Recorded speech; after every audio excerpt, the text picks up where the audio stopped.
आज कहे कि आज ही अभी आप शपथ ले लीजिए, ये स्पष्ट रूप से संकेत देता है कि आपको सत्ता में आने की बेचैनी है। सत्ता के लिए आप बेचैन हैं, आप बिहार और बिहारियों के हितों के लिए बेचैन नहीं है। और एक प्रधानमंत्री बन जाए, दूसरे अपने लोगों को कैबिनेट में कहीं ना कहीं स्थान दिलाने में सफल रहे। लेकिन एक बात समझ लीजिए, देश की जनता नरेंद्र मोदी के नेतृत्व पर विश्वास नहीं प्रकट की है, देश की जनता ने नरेंद्र मोदी को समर्थन नहीं दिया है। तो नरेंद्र मोदी जी के प्रति देश की जनता का जो सोच है, उस सोच के विपरीत जाकर के केंद्र में अगर सरकार बनाएंगे तो ये लंगड़ी और बैसाखी वाली सरकार ज्यादा दिनों तक नहीं चलेगी।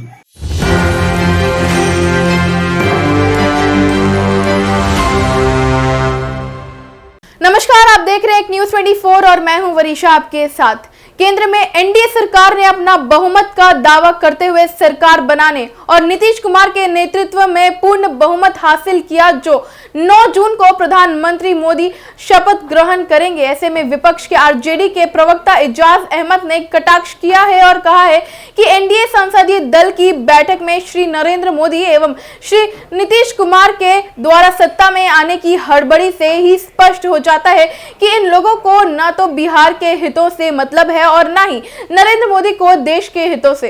एनडीए के नाम पर किसी भी तरह से सत्ता में अपने आप को बनाए रखने के लिए राजनीतिक जुगाड़ में लगे हुए हैं। उन्होंने क्या कुछ कहा, आप पहले इस वीडियो में सुनिए। श्री तेजस्वी जी ने स्पष्ट रूप से कहा था कि ये मौका है। नीतीश कुमार जी, आप बार बार चुनाव के समय दोहराते हैं कि बिहार को विशेष राज्य का दर्जा, विशेष पैकेज मिलना चाहिए। आज तो परिस्थितियां अनुकूल है, तो आप क्यों नहीं बिहार और बिहारियों के हित में, बिहार के लोगों के हित में, बिहार के विकास के हित में, बिहार को आगे बढ़ाने के हित में बिहार को विशेष राज्य का दर्जा या विशेष पैकेज की बात करते हैं।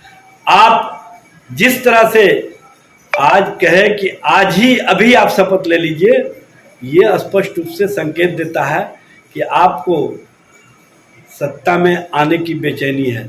सत्ता के लिए आप बेचैन हैं, आप बिहार और बिहारियों के हितों के लिए बेचैन नहीं है। और केंद्र के स्तर से जो जातीय जनगणना और 75% पिछड़े शोषितों वंचितों के लिए आरक्षण की व्यवस्था बढ़ाने की बात है, उस पर आपने एक शब्द भी अब तक नहीं कहा।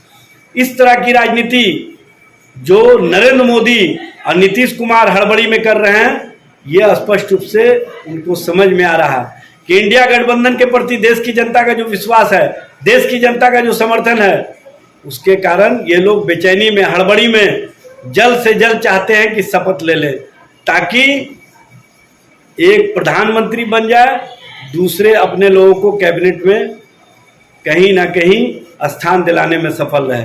लेकिन एक बात समझ लीजिए, देश की जनता नरेंद्र मोदी के नेतृत्व पर विश्वास नहीं प्रकट की है, देश की जनता ने नरेंद्र मोदी को समर्थन नहीं दिया है। तो नरेंद्र मोदी जी के प्रति देश की जनता का जो सोच है, उस सोच के विपरीत जाकर के केंद्र में अगर सरकार बनाएंगे तो ये लंगड़ी और बैसाखी वाली सरकार ज्यादा दिनों तक नहीं चलेगी।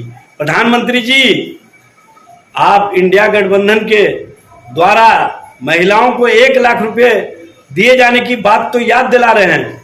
हम तो अभी सत्ता में नहीं आए हैं, हम जब सत्ता में आएंगे तो अपने 24 जन वचन को पूरा करेंगे। लेकिन आपने 2014 में वादे किए थे 15 लाख हर के खाते में देने का, आपने 2014 में वादे किए थे हर साल 2 करोड़ नौकरी और रोजगार का, उसका क्या हुआ? उस संबंध में भी आज बता दिए होते तो ये देश के नौजवानों के हित में होता और देश के आम आवाम के हित में होता। लेकिन आप तो पुनः वैसे ही जुमलेबाजी की राजनीति और विपक्ष को ब्लेम करने की राजनीति जो शुरू किए हैं, ये अब देश की जनता सुनना नहीं चाहती। तो जैसा कि आपने सुना कि उनका कहना है कि देश की जनता ने जनादेश नरेंद्र मोदी के खिलाफ दिया और स्पष्ट रूप से संदेश दिया है कि उनका उसे नेतृत्व पर विश्वास नहीं है, जो देश में 10 वर्षों की कार्यकाल में किसी के लिए कोई कार्य नहीं किया। जबकि 2014 में ही वादा किया था कि हर के खाते में 15-15 लाख रुपए देना है और हर साल नौजवानों को 2 करोड़ नौकरी और रोजगार देने की बात कही थी। लेकिन सिर्फ जुमलाबाजी की गई और कहीं ना कहीं नरेंद्र मोदी मोदी विपक्षी दलों को अपने राजनीतिक हित साधने के लिए झूठ और भ्रम का सहारा लेते हैं। तो फिलहाल इस खबर में इतना ही। ऐसी तमाम खबरों को देखने के लिए आप देखते रहें एक न्यूज़ 24 को। हमारा फेसबुक पेज को लाइक करें और यूट्यूब चैनल एक न्यूज़ 24 को सब्सक्राइब करें। धन्यवाद।